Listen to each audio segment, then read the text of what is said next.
Support for NPR comes from TaskRabbit, your trusted partner for home projects. TaskRabbit connects you with skilled local taskers for furniture assembly, mounting, and repairs. You can browse profiles and book help today at TaskRabbit.com or on the TaskRabbit app. Psst, real quick, y'all. So Code Switch is about to turn 10. So, one, thank you for rocking with us all this time. We really want to hear from you about any episodes over this last decade that really, really stuck with you. You can email us or you can send us a voice memo, even doper, at codeswitch@npr.org. You might even hear your voice on the show. All right, on to the show. Hey everyone, you're listening to Code Switch. I'm B.A. Parker. And I'm Gene Demby.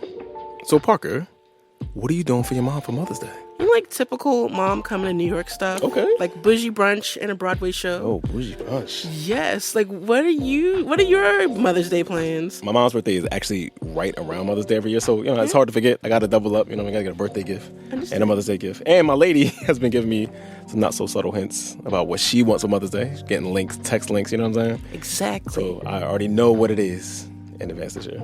Since this episode is coming out around Mother's Day, we figured we should dig in the crates and revisit one of our favorite episodes.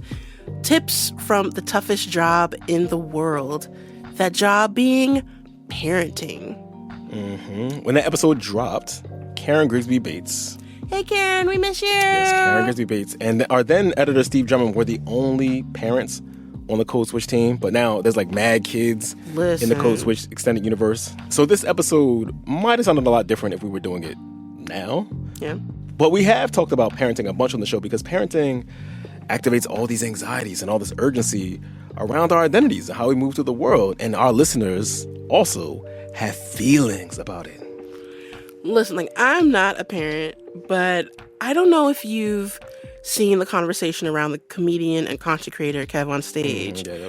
So like he talked about how holding his newborn son a long time ago helped him really work through his latent, uninterrogated homophobia. Because he couldn't imagine a future in which he would disown someone he loved so much for loving who they loved. Yeah. The flip side of that protective instinct, though, is like people battening down the hatches. Like they got to drive a car the size of a tank. They got to send their kids to the right schools, or they just got to hoard resources for their kids. Or, I don't know, maybe folks become vaccine skeptics. Right. I mean, having kids might break your brain a little bit. Or a lot. But remember, we talked about how moral panics almost always involve some concern about the welfare of children. Yeah, it's like the anxiety thing. And I mean, listen, parenting has a lot to recommend it, but I'm saying you will necessarily bump up against all these systems in the world and all these new ways, right? Healthcare, schools, the built environment. And so on this episode, we are revisiting some of the questions you, the listeners, sent us about some parenting dilemmas in your lives. Let's hear it. This message comes from LinkedIn ads. Ever invest in something that seemed incredible at first, but didn't live up to the hype? For marketers, that's impressions. When ads don't create revenue, that's a tough conversation with the CFO. Instead, invest in results your CFO will love. LinkedIn ads generates the highest ROAS of all major ad networks. So advertise on LinkedIn. Spend $250 and get a $250 credit. Just go to linkedin.com/NPRpod. Terms and conditions apply. This message comes from Jerry. Are you tired of your car insurance rate going up, even with a clean driving record? That's why there's Jerry, your proactive insurance assistant. Jerry compares rates side by side from over 50 top insurers and helps you switch with ease. Jerry even tracks market rates and alerts you when it's best to shop. No spam calls, no hidden fees. Drivers who save with Jerry could save over $1,300 a year. Switch with confidence. Download the Jerry app or visit jerry.ai/NPR today. This message comes from NPR sponsor Carvana. Carvana believes selling your car should be refreshingly simple. Enter your license plate or VIN, get a real offer down to the penny, and schedule a pickup on your time. No surprises. Sell your car today at Carvana.com. Pickup fees may apply. This week on Up First, gas prices just jumped 30 cents per gallon in a single week. With the Strait of Hormuz still closed, the global energy shock is only getting deeper. Listen for overnight developments on Iran, plus primaries in Ohio and Indiana as midterm election season heats up. We'll have the very latest every morning on Up First. Listen on the NPR app or wherever you get your podcasts. All right, y'all, so we are throwing it back to an oldie but goodie where we answer your questions about your parenting dilemmas. So here's me and my old co-host, Shireen Marisol Meraji.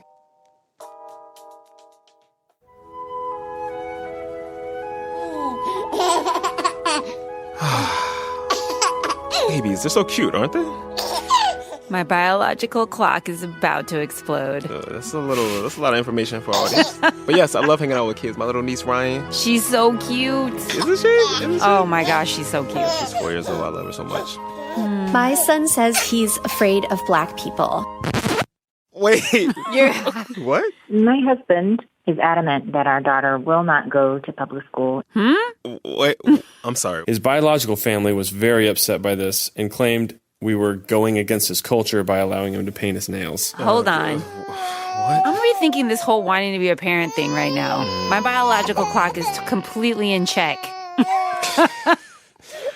No longer exploding. So much struggle. Oh, Damn no. it, America. Make that baby stop crying. America always got to be America.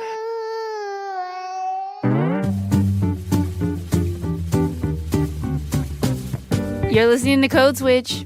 I'm Shireen Marisol Meraji. And I'm Gene Demby. And in honor of Mother's Day, we're going to talk about the hardest job in the world, being a parent. Yes, we got a lot of questions from our listeners, but without fail, the trickiest ones are always about how to raise kids. Not that Gene and I know anything about this because we don't have kids yet, but don't worry. We brought in experts. And on the agenda this week, we're talking fear, fluency, fingernails, and the first day of school. I love alliteration. But wait. Fingernails? Let's get some dirt under them.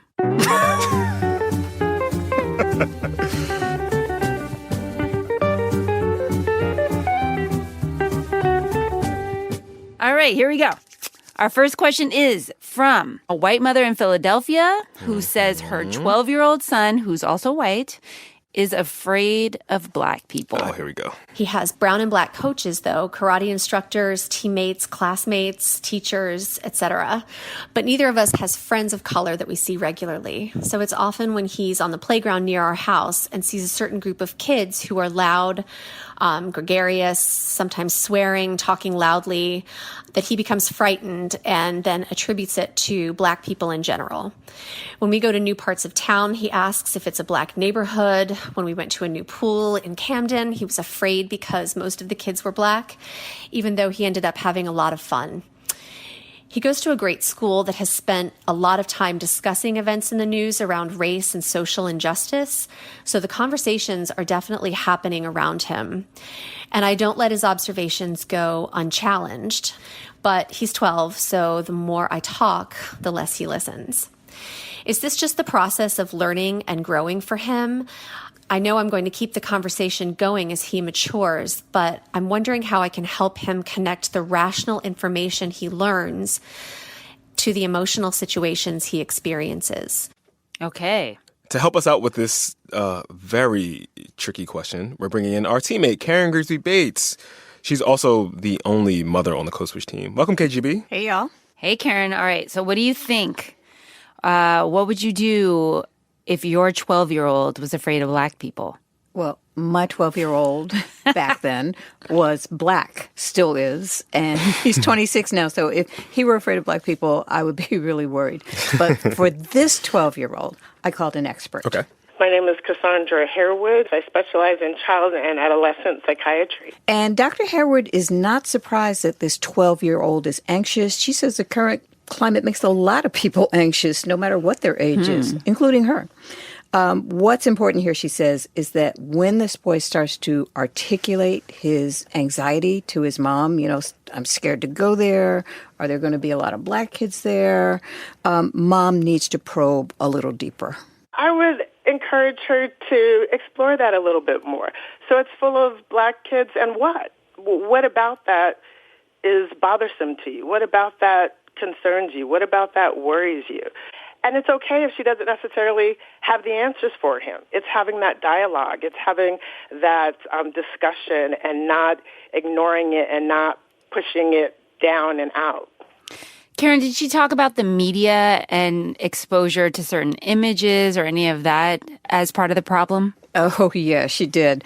Popular culture is full of scary images of Black people and men in particular, from TV to movies to video games. Black men are often shown as violent and predatory and aggressive.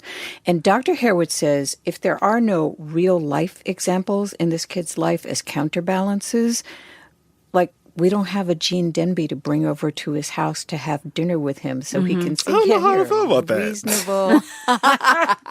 She did mention in the question that she doesn't have any friends of color. Right. That they see regularly. Right. She did, which means that mom is part of the problem, but it also means she could be part of the solution. Here's Dr. Harewood again. Some of the onus does lie on the parents to help create those experiences. Children don't necessarily do that on their own. So Dr. Harewood says the parents need to get out of their comfort zone and consciously broaden their social circle, which will help the child. Even if they're not comfortable with it, she says, you're thinking, I'm going to do this for the good of my child. Yeah, I remember the last time we did an episode where we got reader questions, and one of the experts we spoke to said something like, if your kid is taking all these ideas from you, right, of like who you love and who you trust and who you think is important enough to be in your house, and all those people are white, then those are also very subtle signals about who is valuable, right? Like who can be trusted that you're passing on to your child. Sure. We had a funny conversation at the end of this because I said to her, for a long time, I was the only Black kid in all of my classes. And in lots of venues where you were just sort of doing that I'm integrating it thing. And I don't remember being afraid of white people. And she said, well, it's harder for white people because they're in the majority. And so they think this is how the world should work all the time anyway. And when the shoe's on the other foot, it takes them a minute to readjust. But the parents are going to have to readjust if they want their child to be able to move out into the world as it becomes increasingly diverse. Thanks, Karen. Thank you, KGB. You're welcome, I think.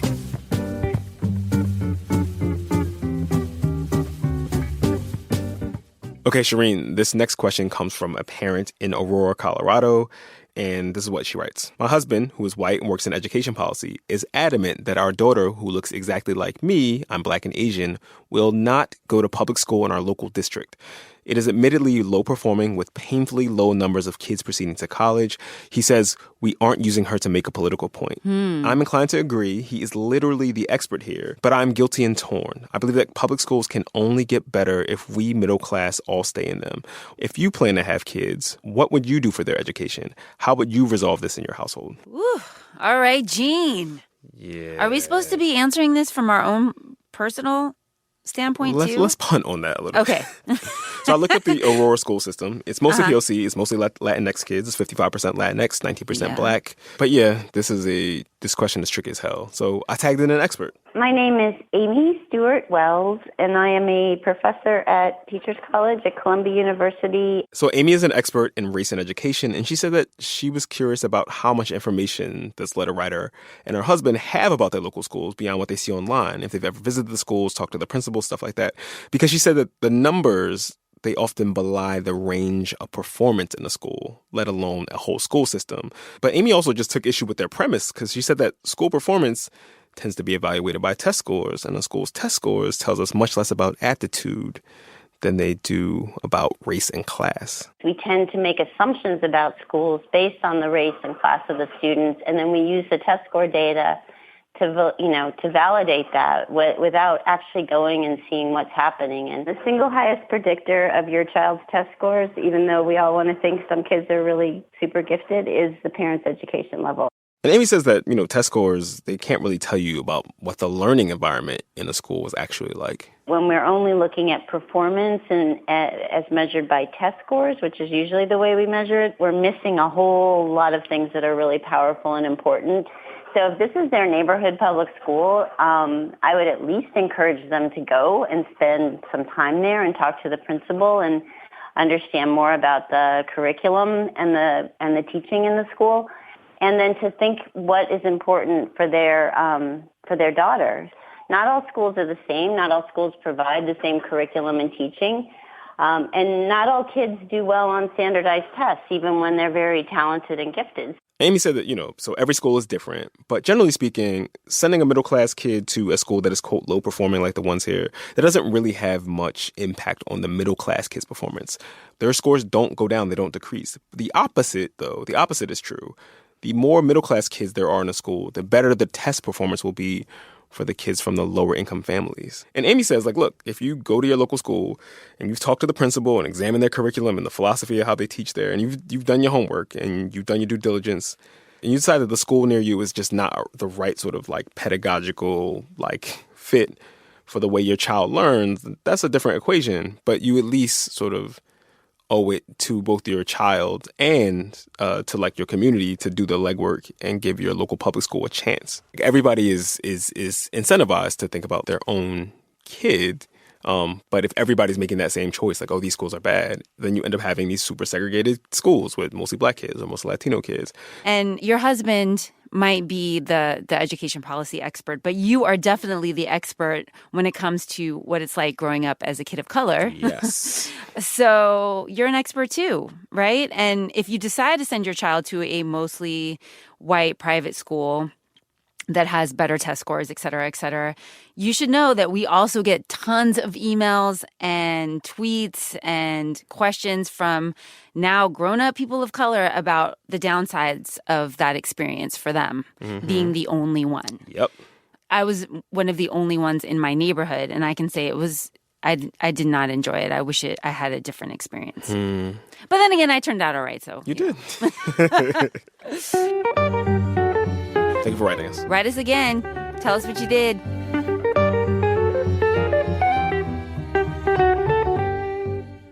Well, if you thought those questions were hard, you're right. They were. And we've got more where that came from after the break.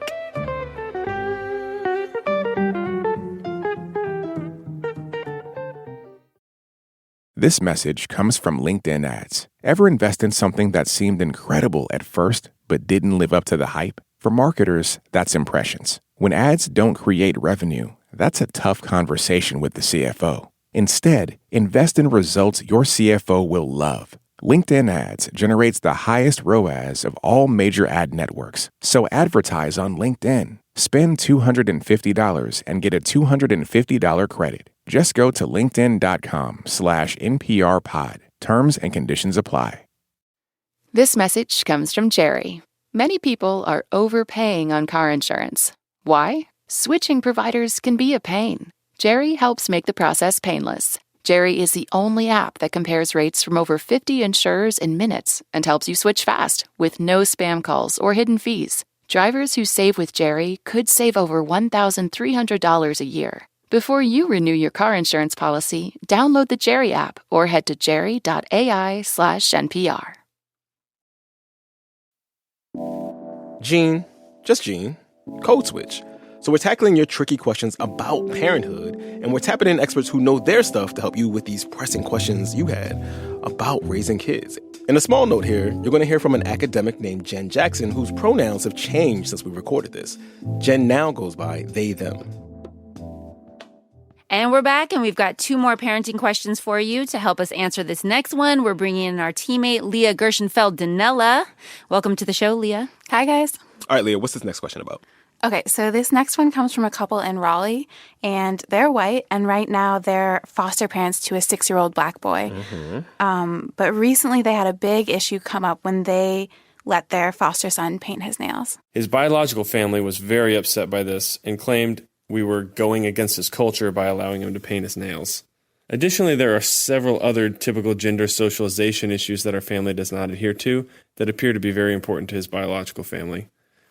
For example, things such as boys having to be tough and not showing emotion, or not being able to like the movie Frozen because it's just for girls. The bottom line, are we damaging our 6-year-old or somehow ill-preparing him for the hyper-masculine culture he may return to one day by allowing him to paint his nails, sing Let It Go, and cry when he's sad? Is this really a racial, cultural, gender issue that we should be in tune with? Ooh. Yeah, There's so something about that question. There's a lot about that question. There's a lot of things about that question. Yeah. that question has everything in it. I think the first part is, how are race and gender expression all connected, and how is that playing out in this situation? I spoke to a couple of experts, and everyone I spoke to was pretty adamant to say that letting a little boy paint his nails or sing Let It Go or cry is certainly not going against Black culture. Black people show up in all sorts of different shapes, sizes, forms, genders, sexes, sexualities, and expressions. Blackness is full. So that was Jenn Jackson, and she is a PhD candidate at the University of Chicago, and she studies Blackness and gender. And so I do not think it's a racial cultural phenomenon, but I do think that what his biological family is likely contending with is this structural contention of how will this young man be situated when he, grows up. It's also important to remember that policing expressions of gender identity is pretty common in white families, all cultures. Asian families, Latino Yes. families. So that particular parent getting upset does not represent Black culture as a whole. Anthony Neal, the other expert I spoke to, he's the chair of the African American Studies Department at Duke University, wanted to emphasize the fact that there are different pressures around Black people and Black families to conform. So here's what Anthony Neal had to say about Black masculinity. In many ways, African-American people, African-American parents are very much invested in very normative gender standards because of the way that Blackness has been treated as an abnormality. So one of the ways that Black folks have historically fit in line with the larger society is to perform very conservative and rigid gender performances so that they're not looked at as strange and unusual within that context. When you attach that also to a larger history of the idea that white racism, white supremacy has very specifically attempted to demasculate or emasculate Black men and boys, you get these added pressures of this idea that Black men and boys have to even counter these efforts to emasculate them with a hyper performance of masculinity. Some of the history he's talking about is that history of lynching and castration of Black men that goes way back to the beginning of our country. So one of the things that I guess jumps out to me here, though, is like the idea that Black men are hypermasculine seems, I just want to push back on it a little bit. The way that Black people doing the same thing that white people are doing at a given time seems like salient in a different way, right? It's like, oh, look at them doing this thing. And of course, like if there are all these Black men on TV who are athletes or whatever, there's a way in which that gets like magnified. So I asked Mark about that. And one of the things he said is that that's true, that we see in our culture, Black men are noticed more. The people who kind of rise to the top are treated like they're different in some way, like they're superhuman. He pointed to Superfly, that iconic 1972 film. This dude is bad, and he ain't just fly. He's super fly, yeah, super fly. When it comes to women, they come to him, but it's still not enough. Or he said they've also been kind of treated as like animals. And so he talked about LeBron James, for example, and how LeBron James, people don't talk about him as just like a man who works hard. They talk about him as like almost like a beast, like just like a different kind of physical specimen, where his masculinity is kind of like put forward in a way that you don't see with white athletes or white entertainers.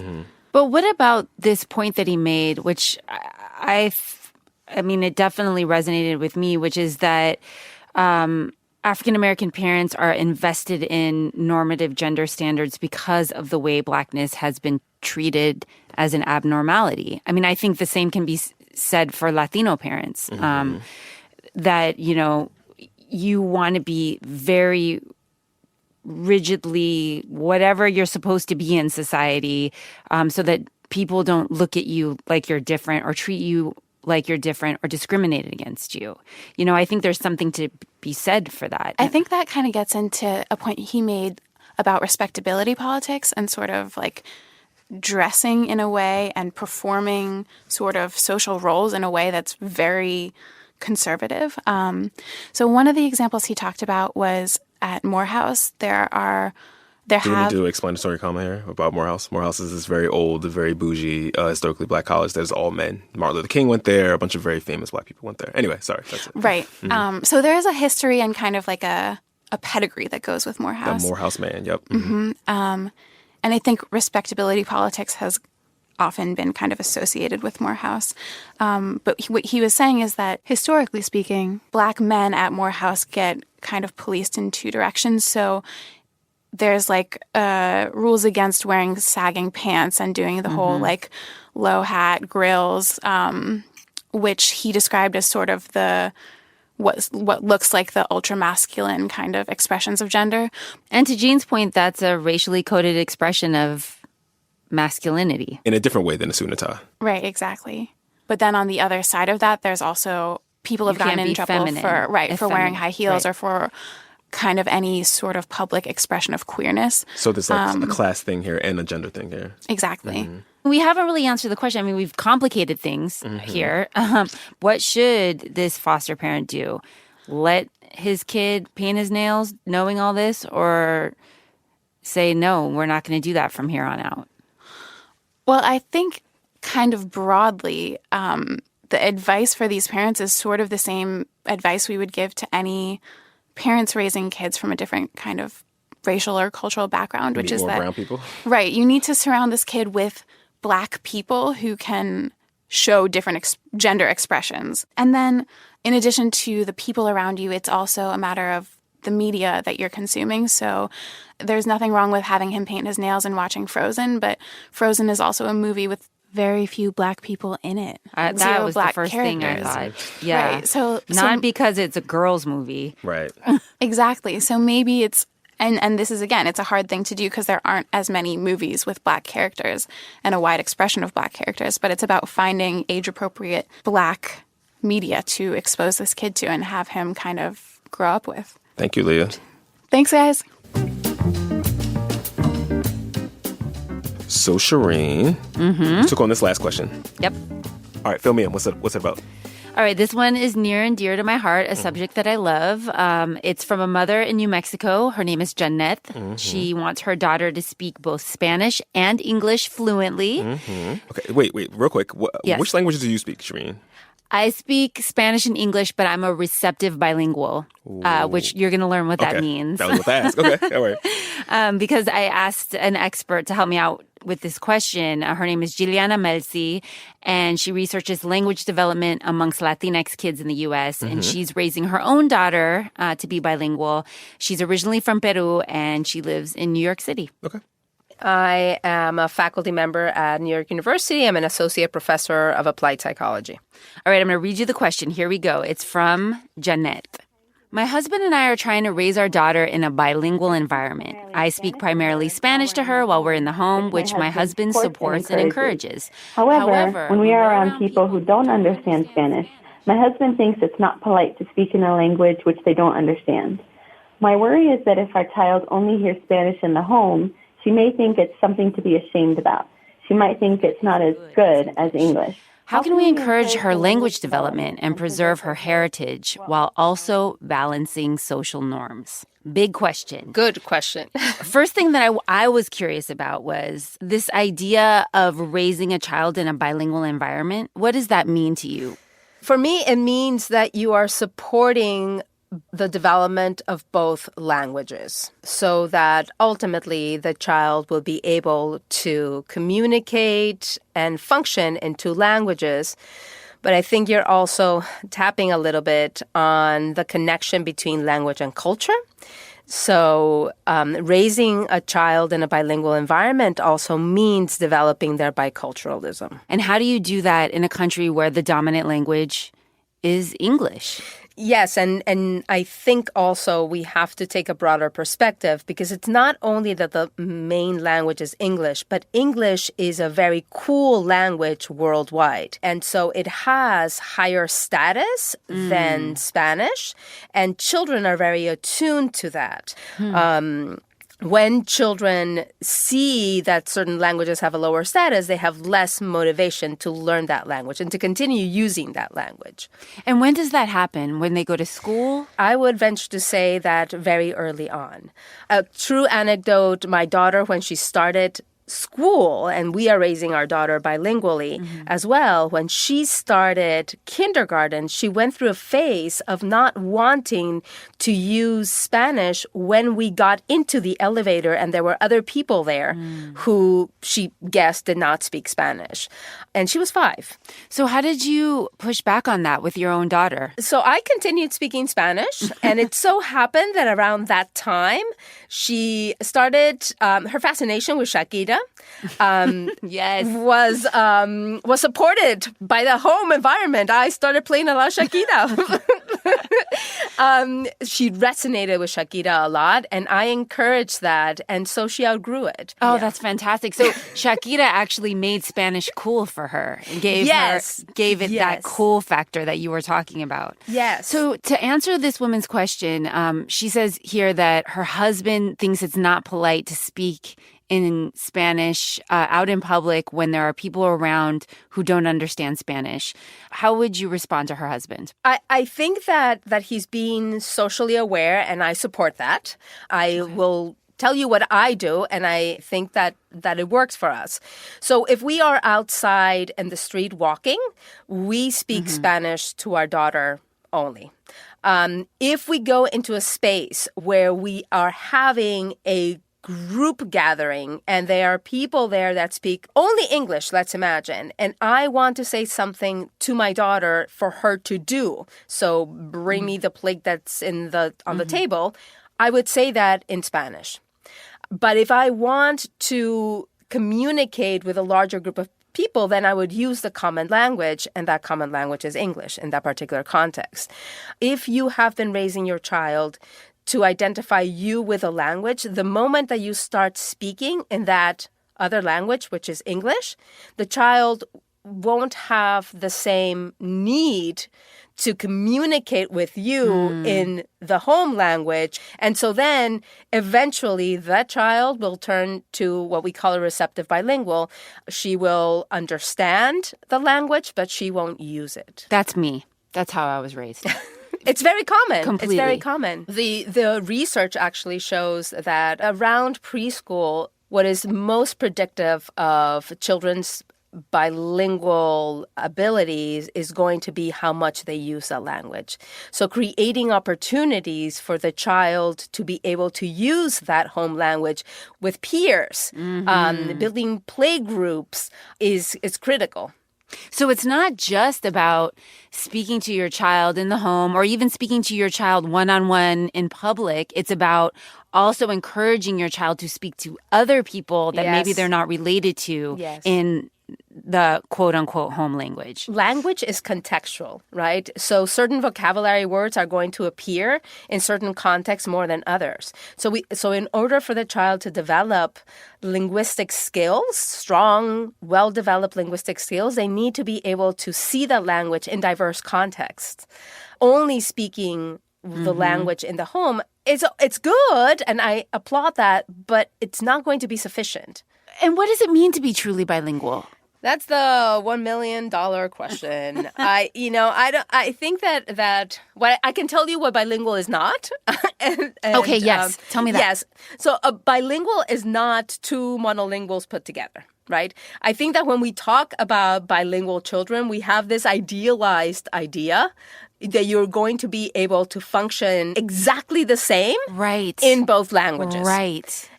And that doesn't exist. Okay. I mean, not really. Well, that makes me feel better. We have this idealized picture of what a bilingual is, and I think we try to meet that ideal, and it doesn't exist. If you're functional in two languages, you're bilingual. Big thanks to Gigliana Melzi, an expert in bilingualism and an associate professor of applied psychology at NYU. Cue Shakira. Perteneciste a una raza antigua de pies descalzos y de sueños blancos. Gene, do you know that song? I do not know that song. It's called Pies Descalzos, Sueños Blancos. What does that mean, Shereen? bare feet, white dreams. I really don't know what the white dreams part is about, but the song is about, societal pressures and all these obligations that we have, and how, we originally came into this world free and, barefoot, and now we're like stuck in shoes and having to get married before we're 30. Yeah, she wants to be free and walk around barefoot like white people. Yeah. All right, y'all. That is our show. And just a reminder that signing up for Code Switch Plus is a great way to support our show and public media, and you'll get to listen to every episode sponsor-free. So please go find out more at plus.npr.org/codeswitch. This episode was originally produced by Leah Donnella, Kumar Devarajan, and Shireen Marisol Meraji, and it was edited by Sammy Yenigan. This rerun was produced by Xavier Lopez. It was edited by Dalia Mortada. Our engineer was Robert Rodriguez. And we would be remiss if we did not shout out the rest of the Code Switch Massive. That's Christina Kala, Jess Kung, Courtney Stein, Leah Donnella, and Yolanda Sangweni. As for me, I'm Gene Demby. I'm B.A. Parker. Be easy, y'all. Happy Mother's Day. And hydrate. This message comes from Capella University. That spark you feel? That's your drive for more. Capella University's FlexPath learning format lets you earn your degree at your pace without putting life on pause. Learn more at capella.edu. Support for NPR and the following message come from the William and Flora Hewlett Foundation, investing in creative thinkers and problem solvers who help people, communities, and the planet flourish. More information is available at hewlett.org.